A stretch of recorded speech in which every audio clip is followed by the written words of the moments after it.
Predstavte si asteroid, veľký asi ako Eiffelova väža, ktorý sa blíži k Zemi. Nie v hollywoodskom zmysle. Bez nárazu, bez konca sveta, bez paniky. Ale dosť blízko na to, aby preletel bližšie než mnohé družice vysoko nad nami. Volá sa Apophis.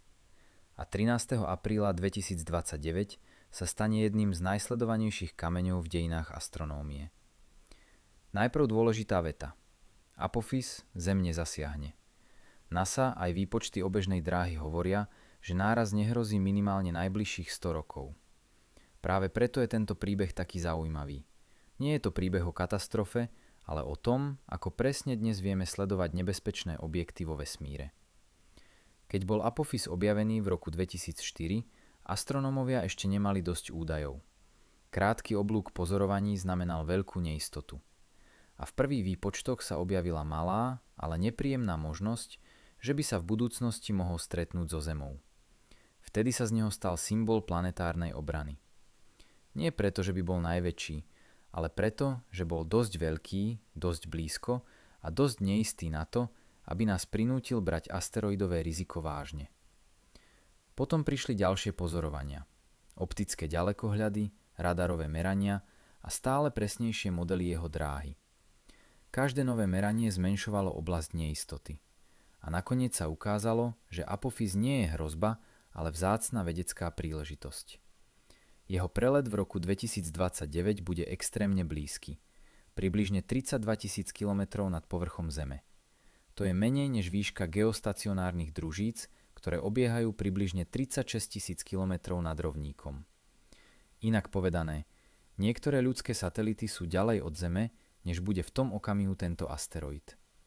A pritom Apophis nie je drobný kamienok. Jeho priemer sa odhaduje približne na 340 metrov a jeho dlhšia os môže mať ešte viac.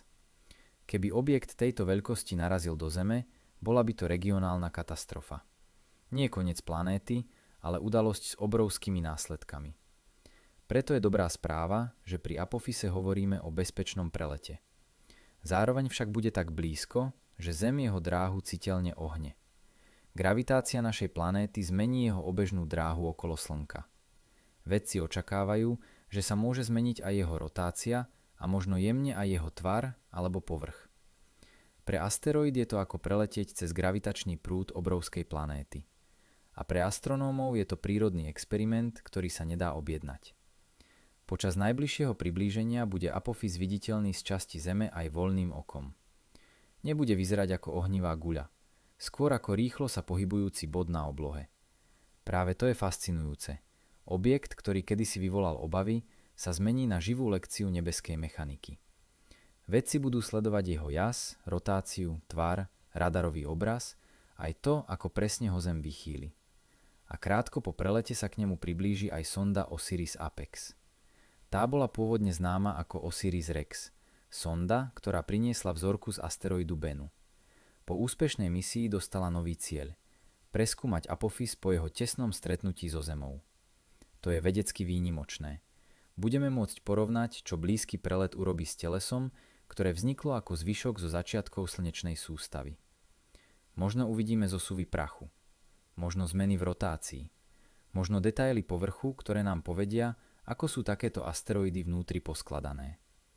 Pre bežného človeka je Apophis pripomienka, že vesmír nie je prázdna kulisa. Zem sa pohybuje v priestore plnom prachu, kameňov a ľadových zvyškov. Väčšina z nich je neškodná. Niektoré však sledujeme veľmi pozorne. Preto existujú programy na vyhľadávanie blízkozemských objektov. Preto sa robia radarové pozorovania. A preto sme už otestovali aj zmenu dráhy asteroidu, keď sonda DART narazila do mesiaca asteroidu Dimorphos. Planetárna obrana nie je science fiction. Je to tichá práca ľudí, ktorí počítajú dráhy skôr, než by sa problém stal problémom. Apophis je v tomto príbehu perfektný symbol. Najprv strach, potom presné merania, potom bezpečný prelet. A nakoniec vedecká šanca, aká sa objaví len raz za veľmi dlhý čas. Keď 13. apríla 2029 preletí okolo Zeme, nebude to dôvod na paniku.